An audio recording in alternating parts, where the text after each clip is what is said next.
A recent shakeup in leadership with the company hired by New York City to care for the state's asylum seekers is causing concern for many local communities. News 10 ABC's James De La Fuente has more on what's next in the asylum seeker situation in the capital region.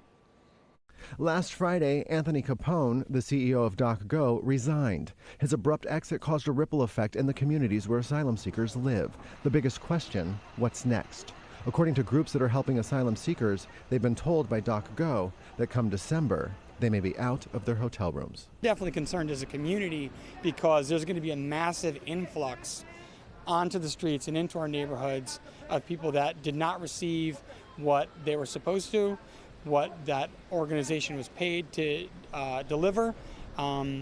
There's still a lot of questions. I was able to talk with Johnson, an asylee. He was handing out food to some of the community's most vulnerable. He says he too feels vulnerable now. El miedo es que nos lancen a la calle. We don't know nothing about the company, and my big fear is that we don't know where to go. We don't have no paper, and what's going to happen to us. Maria Pacheco with Allies for Justice says the asylum seekers she works with tell her the same thing. They are being told by DocGo employees that they are going to be in the streets as of December, and they're very nervous about it. They're actually quite scared because December tends to be cold. What are they going to do? Where are they going to go?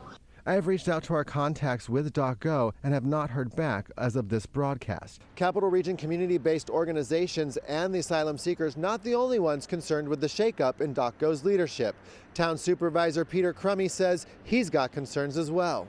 New York City and this firm don't care about the health, safety, and welfare of the folks on the bus. Crummy goes on to tell me this was something he saw coming from the beginning. This is a disaster where the federal government allowed everybody to come in without a plan.